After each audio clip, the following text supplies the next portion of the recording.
Դե անհավատալի է, նայր եւ կիտրոմելոլ, տես ինչքան շատ պտուղ ունի այս ծառը։ Եվ ամենալավն է նա, որ սա պատահական չէ։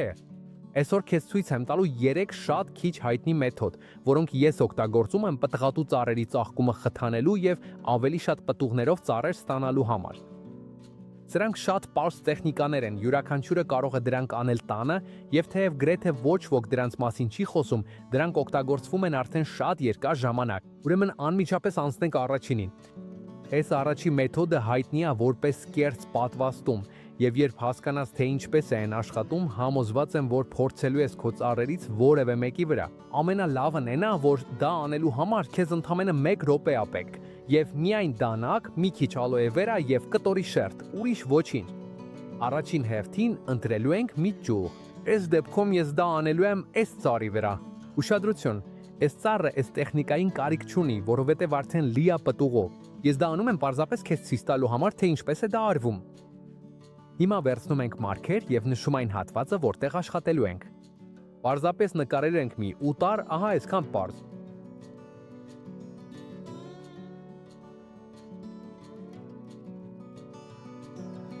Երբ արդեն նշված է, վերցնում ենք լավ սրած դանակ եւ ճիշտ այդ գծով կտրում ենք այսպես։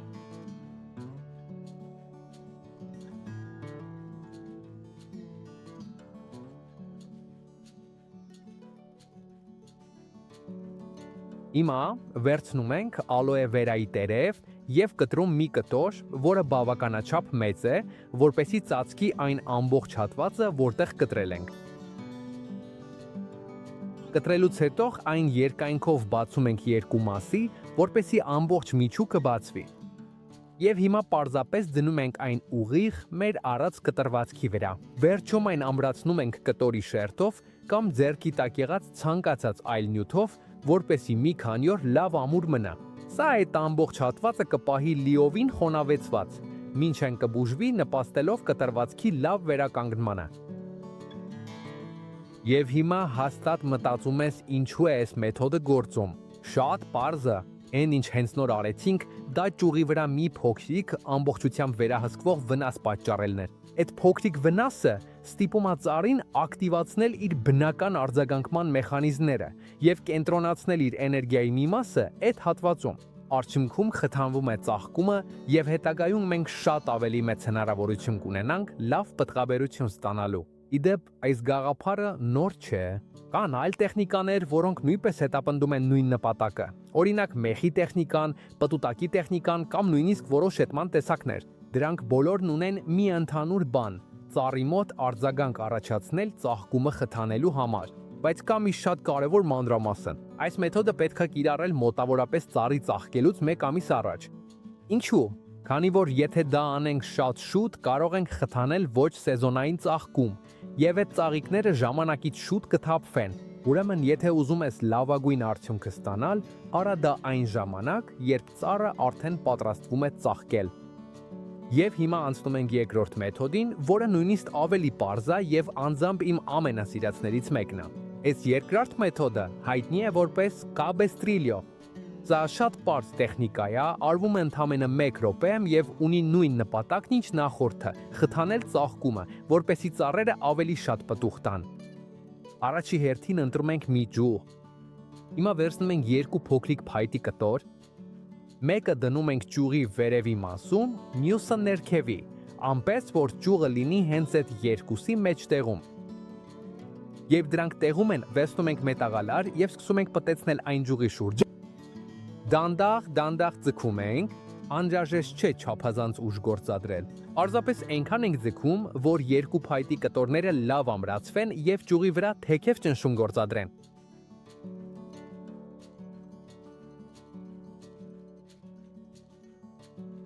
Եվ վերջ, պատրաստ է։ Ինչպես տեսնում ես, սա շատ պարզ մեթոդ է եւ այն անելու համար քեզ 1 րոպեից էլ քիչ ժամանակ է պետք։ Իսկ ինչու է սա աշխատում։ Շատ պարզ։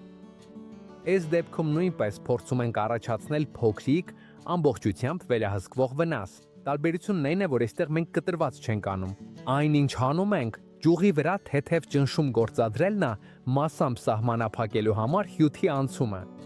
Ուզում եմ հատկապես ընդգծել, սա խոսքը ճյուղը խեղդելու մասին չէ։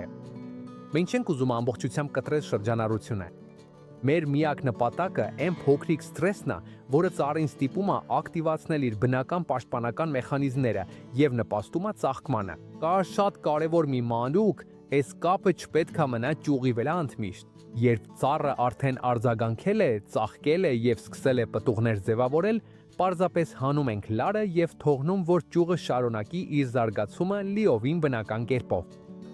Հիշիր, որ այս մեթոդները նախատեսված չեն մշտապես թողնելու համար։ Դրանք փոքրիկ խթան են, օգնություն ծառին ճիշտ պահին արթնացնելու համար։ Եվ ծառը արդեն կատարել է իր գործը, մենք դրանք հանում ենք, որովհետև այլևս անհրաժեշտ չեն։ Նույնպես ինչպես նախորդ մեթոդի դեպքում, այս տեխնիկան նույնպես ցանկալի է կիրառել մոտավորապես ծաղկելուց 1 ամիս առաջ։ Եվ հիմա անցնենք երրորդ մեթոդին։ Անձամբ ես կարծում եմ, որ սա ամենահետաքրքիրն է երեքից։ Այս մեթոդը հավանաբար բոլորից ամենահինն է։ Սա շատ պարզ տեխնիկա է, բայց նաև այն մեթոդներից մեկն է, որը ճիշտ կիրառելու դեպքում լավագույն արդյունք է տալիս։ Եվ ինչպես նախորդ երկու մեթոդների դեպքում, այստեղ եւս մեր նպատակը ծաղկումը խթանելն է, որպեսզի ծառերը շատ ավելի շատ պտուղ տան։ Առաջին հերթին մենք ընտրում ենք մի ճյուղ։ Այս դեպքում ես օգտագործելու եմ այս ճյուղը, բայց կարող ես դա անել ցանկացած ճյուղի վրա, որը բավականաչափ հաստ է եւ լիովին առողջ։ Հիմա վերցնում ենք լավ սրած դանակ եւ պարզապես մի կտրվածք ենք անում, ուրիշ ոչինչ։ Ուշադիր նայեք, թե ինչպես է մոն։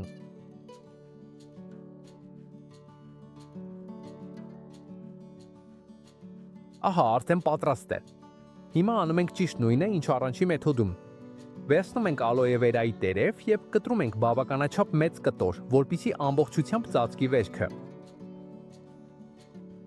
Այնուհետև դնում ենք այն ուղիղ կտրվածքի վրա եւ ամրացնում կտորի շերտով, որպեսզի մի քանի օր մնա այդ հատվածի հետ շփման մեջ։ Այս կերպ մենք պահպանում ենք ամբողջ վերքը լավ խոնավացված, մինչ այն սպիանում է։ Իսկ ինչու է այս մեթոդը աշխատում։ Որովհետև, ինչպես նախորդ երկուսի դեպքում, այստեղ եւս մենք փորձում ենք առաջացնել փոքրիկ, լիովին վերահսկվող վնասվածք։ Այդ փոքր վնասվածքը ստիպում է ծառին ակտիվացնել իր ֆիզիոլոգիական արձագանքը եւ նպաստում է ծաղկմանը։ Ի վերջո, երեք մեթոդներն էլ հետապնդում են նույն նպատակը։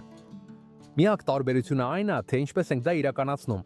Կա շատ կարևոր մի մանրամասն։ Հին ժամանակներում շատեր այս տեխնիկան կիրառում էին ուղիղ ծառի բնի վրա։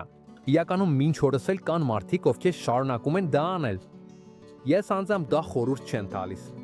Ինչու՞։ Որովհետև մենք կարող ենք հասնել նույն արդյունքին դա անելով ճյուղի վրա, առանց հիմնական բնի վրա միջամտելու։ Ուրեմն, եթե որոշես փորձել ես տեխնիկան, իմ խորհուրդը շատ պարզ է՝ միշտ արա դա ճյուղի վրա։ Եվ եթե առաջի անգամ ես դա անում, փորձիր միայն մեկ ճյուղի վրա եւ հետևիր, թե ինչպես է արձագանքում ծառը։ Երբ տեսնես արդյունքը, արդեն կկողմնորոշվես, ուզում ես դա կիրառել ավելի շատ ճյուղերի վրա, թե ոչ։ Որպես ուղեցույց, կարող ես դա անել մոտավորապես ծառի ճյուղերի 30 կամ նույնիսկ 50%-ում։